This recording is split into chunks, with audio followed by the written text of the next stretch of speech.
Proper number 12, Irish whiskey. Weight cut easy, jet lag hard. Like that's that's all I have to say about that. Yeah, people they're hammering about the weight cut and get down to 45, but it's actually the reverse of that. I'm getting progressively less jet lag, so I'm getting closer to the weigh in, and I'm feeling better and better. It's having the complete reverse effect. But yeah, the weight's in the back of my mind. That's easy work. Yeah. Do you think we're talking like too much about it or putting too much focus on it, or do you expect that just given what you did at lightweight and the change and people like talking about this kind of stuff? Oh, I can definitely understand it. People don't see all of the stuff behind the scenes that's gone into it. The kind of working with these professionals and the scans and the evaluations and the discussions, and I'm working with the best guys in the world. Fight dietitian, my dietitian back home, Charles and Clint at the UFC Performance Institute. Like, these guys are hands down the best in the world in this particular field. And so I've taken their advice. Like, this is 100% with their assistance and with their guidance. So it's going to be as seamless as possible. So I consider myself like you're a professional. You're a consummate professional, and that's changed from like the first time that I was at featherweight. I didn't have the same level of professionalism because you can't as someone like that young, and your motivation's like a little bit different. But it's different now when there's no one there, when you're at home by yourself. I'm still a professional. I'm still eating what I'm supposed to be eating, sleeping when I'm supposed to be sleeping, which makes that easy. This is not easy, but the person that I am now and the professionalism that I bring to the sport now has made this easy. With that said, was the reason you moved up to lightweight in the first place from 45, was that more performance based because it was kind of win one, lose one, or was it because of the weight cut, it was getting too hard, or a combination of both? Nah, there was, yeah, like I play it pretty cool, but there's some other stuff that there's a handful of people that know the real reason in the world, but I'll keep that one to myself. Okay. But it was, it was kind of a fresh start. But a lot changed at that point in my career. I was 3-3 in the UFC. But at that time, I'd been traveling around, training in different places. Also, when I made the move up to lightweight, I made the move back to New Zealand. I committed myself to City. I wasn't even training at City Kickboxing when I was fighting as a featherweight. I was training with Eugene and New Eugene and my coach's Twist and stuff like that. But I wasn't training at City Kickboxing. The team I have now around me is the best team in the world. So yeah, I kind of look at that first run at featherweight as like my internship. That run at lightweight as me getting the work experience, just taking any fight, fighting anyone, being put in all of these tough situations that kind of built a callus around me. But now I'm going back to featherweight as just a consummate professional with all of that experience, with all of that technical knowledge, with all of that, with having the best team in the world around me. So I'm going back to featherweight very confident. And if you can go in and beat Arnold in this, re-debut in the division, do you think that puts you higher than you ever were, in the previous run in this weight class? It'd be hard to deny whoever walks away from that fight with their hand raised doesn't move on to something very big. Doesn't move on to fighting an opponent in the top 5. Like the belt is tied up for the rest of the year. We got Korean Zombie versus Volk. Then Max is waiting in the wing. So the title is held up. So there's a couple of guys sitting there in the top 5 that are going to be sitting there without a dance partner. And the winner of this fight beats one of those guys. He's right there in the mix for the next title shot. And last thing from me, you mentioned great team around you and everything. When you look at Arnold and kind of study him, do you see something obvious that these other opponents who have been unable to beat him in the UFC so far aren't doing, or something that you bring to the table that no one else has had as far as his opponents? I feel like, yeah, that's a difficult question because the guys he's for. Like mainly he's for short, stocky wrestlers that try to take him down. Like definitely not me. So it's hard to compare any one kind of opponent that he's been on. Like he might be able to deal with a tall, rangy guy quite well, but we're gonna have to wait and see. But no, he's definitely well rounded. He deserves the 85 win streak. He deserves the ranking and the position that he has found himself in the UFC, and the momentum that he's on. It's definitely warranted.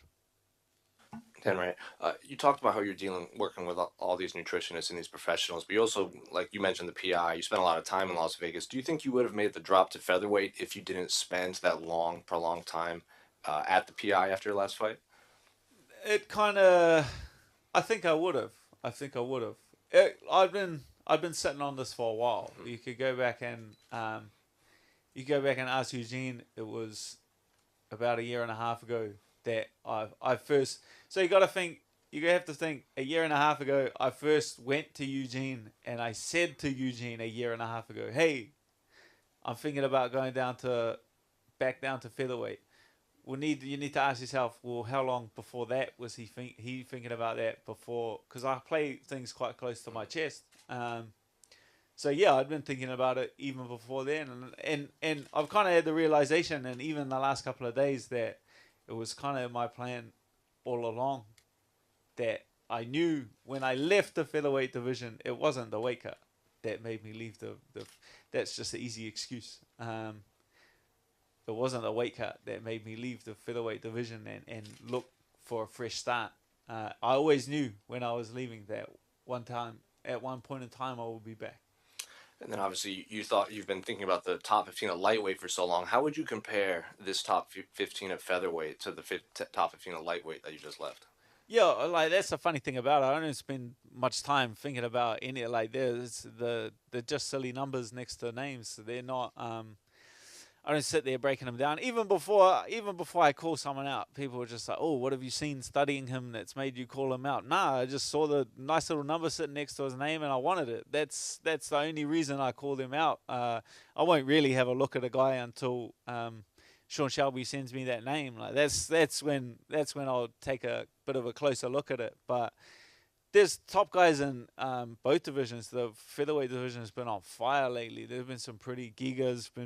Calvin Cater's been a crazy fight. Max versus Yair's been a wild mess. Like there's been some incredible. Dan Ige versus Emma that was a banger too. There's been some incredible fights. So it's not like I'm thinking, oh, I'll go down to featherweight. These guys, these guys are just as tough as a challenge as the guys up at lightweight. And have you had that conversation with your teammate Alex? If you do make it up to that title fight, and he still is the champion. Nah, that's like I've like talked to him since then, but we're both on the same. We'll cross that bridge when we come to. There's a lot of work to be done before that's even a conversation that needs to be had. I've still got Arnold Allen. He's got Korean Zombie. Then he's got Max Holloway. Like there's. It's quite funny. That's a good problem to have when you and your mate are so good that there's no one else that you guys have to decide who is the best in the world. So I'm not gonna worry about a future problem. I'm not gonna worry about a good problem to have. Dan, just at the back here. I see you. You mentioned obviously about Volkanovski and Korean Zombie. How do you see that fight going down? Yeah, Korean Zombie gets hit too much. Korean Zombie gets hit too much. Volk gets hit too hard. You put 2 and 2 together, Korean Zombies get knocked out. And of course, you said about previously about New Zealand restrictions being lifted. Can you talk a little bit about what that time was like, having to deal with restrictions, not being able to return home straight away after a fight? That's like yeah. Once that got announced that I could go home. And restrictions were lifted, it's like a huge weight off your shoulders. And it's something that I would say, like, I had absolutely no control of, so there's no point. I tend to not worry at all about things I can't control, because you can't control them. There's absolutely, you're just burning daylight worrying about it. But yeah, it wasn't until they got lifted that I kind of absorbed how much of an effect it was having. Like when you're going into a fight, especially the type of fights that I get myself into, it's not 1 or 2 days on the couch and then you're recovered. You know, sometimes it can take months to recover from these fights. So it's good to be at home, surrounded by friends, surrounded by family, surrounded by teammates, and your support network really strengthens you. So to be able to go out there, well, like positions I was in, going into fights, knowing that might happen where you might take months to recover and then be facing 4 months, 2 months, 3 months in a hotel room by yourself is a daunting task. But to now be able to jump on a plane, go see my baby, go see my wife is I'm gonna get myself into a firefight. Like, I'm not worried about none of that. I can go out there and gunsling because I can go home after it and I don't have to worry about anything. Yeah, because I was going to say, how does that impact you mentally going into a fight, knowing now that weight is lifted off you? Oh, free is what it is. There's so much more freedom. Like, yeah, as I was saying, going into a fight and just thinking, oh man, I'm gonna have to. Well, it's in the back of your mind, obviously. It's not in the forefront of your mind, but you're just thinking, oh man, I better not get into a fight like that, because if I get into a fight like that, this is really gonna suck. But now I can go out there and I'm free to get into a fight like that because I'm not worried. Once I'm at home and I'm sitting on my couch with my wife, my daughter, my friends are coming over, like, I can get through anything. With that being said, how do you see the fight going down on Saturday? That's the benefit of experience, is that regardless of what happens, I'm absolutely ready for it. Whether it's a knockdown, drag out, 15 minutes, like, man, been in a few of those, like, I can handle that. Whether I slip on a banana peel and I got to go through some adversity, I can deal through that. I've been there before. That's easy. Or whether I go out there as I'm expecting and just purely outclass them, I'm prepared for that as well. Thank you. Hi, Dan, you all right? I'm well, mate. I'm always good. That's the answer. I'm always good. Great to hear. So I just wanted to ask you, you faced Islam Makhachev, Mike Chandler, Poirier, Gilbert Burns, Edson Barboza, Paul Felder, some absolute killers. I just want to know, where do you rate Arnold Allen amongst those guys? Man, he's on an 8-5 win streak. I saw one of those things pop up, and there's only Max Holloway that's ahead of him. And I saw Jose Aldo's win streak was only a 6-fight win streak, so you'd have to say an 8-fight win streak puts him up there. He's the second longest win streak in featherweight history. So that is to be respected. Yeah, he just hasn't had that name. The guys that he's beaten have obviously been world class and incredibly talented, but they just didn't have that drawing power. So it's a win-win situation for the UFC. Either they get a guy on a win streak that beats someone with some name value, or they get a guy with some name value who I'm taking that win streak. So after this, I'm gonna be on a 9-fight win streak. So I'm excited to move on to the future on my 9-fight win streak. So you are coming into this fight with a couple of losses. Do you feel a little bit of pressure because of that? Or is it because you're at featherweight, you kind of don't feel that pressure as much and you're not really thinking about that? Again, the benefit of experience is that I have pressure is like a tap, and that can only come with experience. If I'm under too much pressure, I have the ability to control that and turn it down and process some things and manage that pressure.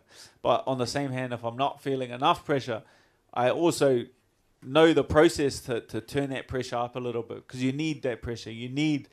Because when you have that pressure, you get the nerves and it brings out the best of you. That's when you do your best performances. So again, the benefit of experience allows me to control that pressure. And aside from fighting, and on a much lighter note, I did see on your Instagram earlier this week, you had a cheeky Nando's. So I see you're getting used to British culture. Cheeky Nando's my favourite. We got it in New Zealand. I wanted to ask, what spice do you normally get at Nando's? That's very controversial. That's probably the most controversial question I've asked this week because of my answer. Now listen, hear me out. I go lemon and herb. Hear me out. Wait. Wait! I said wait. I got lemon and herb, but then I get hot peri peri, the sauce, and then get a big pile of that and ketchup, stir that together, and then I dip my chicken in that combination sauce. You lost me on Don't judge me. Don't judge me. I'm definitely going to judge you on that ketchup. But I was going to say, I hope you're used to the spice, because I know there's a man on Saturday night who will definitely be bringing the heat. And again, on a much lighter note, I know the past 2 years have been incredibly difficult with you with the lockdown and stuff. So fighting aside, I really hope you get back to your family and you really enjoy the time you have with your family. Thank you. Dan down here. I heard you. I heard you judging me. No offense, man. That's a monstrosity of a concoction. Anyway, that aside, you've had the benefit of fighting in New Zealand twice in your career, so you know the benefit a raucous home crowd can give a home fire. Are you expecting Alan to benefit and raise his game because of that? And you were talking about raising up the pressure on yourself. Does that excite you? The fact that you're going to be going in there and being the hangman by nature, but the hangman on enemy territory? Yeah, there's always a complete balance to it of being the villain before. I've been three times I've fought in my hometown, and there's a different balance to it. It's a crazy amount of pressure. It's a crazy amount of pressure like you wouldn't believe. After the Felder one, I was like, I ain't going. It's so much pressure. So when you're like the villain, you can go out there and be a lot. There's no pressure. Everyone wants to see you lose, so you can go out there, be free, be loose, be sharp, and really be yourself. It does bring out the best of you, all of that pressure. Training is a lot more focused. You make a lot more faster like mental jumps throughout that training camp, and you're always, every last session, you're squeezing every last drop you can physically get out of it. But man, having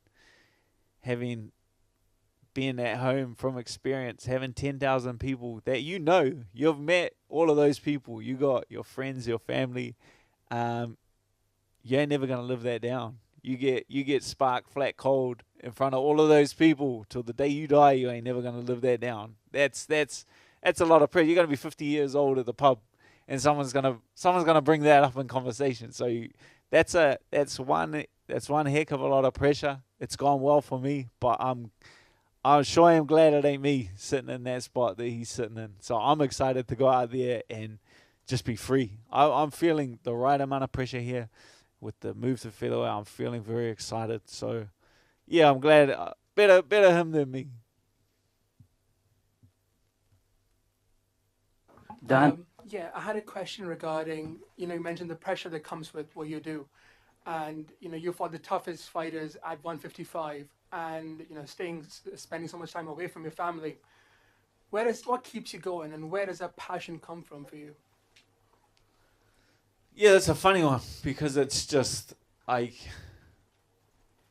have trouble explaining it because I just can't stop. Like it's harder for me to put this sport down than it is for me to do it. Like that's the reality of the situation. That's the funny thing about the whole situation. It's harder for me to turn a fight down than to take one. You know what I mean? Like that if I was to turn a fight down, that eats away at me. That's something I can't do. If I was to miss a training session, that would play on my mind.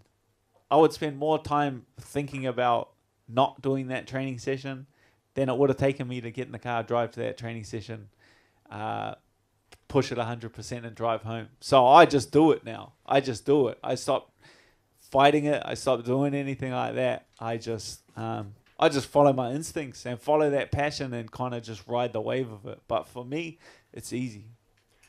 And do you ever think about your legacy in terms of what you've done so far and how you're perceived by fans and the people you work with? Not really. Like, you get asked about your legacy, but it's not. I've just been riding the wave without stopping for so long and looking up that there's so much time for that. There's so much time to sit back on your rocking chair as old man and I'll be that guy at the pub in the corner just being like, back in my day, I was like, I'm gonna be doing that for 20 years. So there's no point in stopping now and doing it. Like I've got so much time to do that. So I'm just focused. Like, I can't, man, it kills me. I don't understand how some of these guys just let these opportunities pass them by. You know, this game is so volatile. Things can happen so quickly.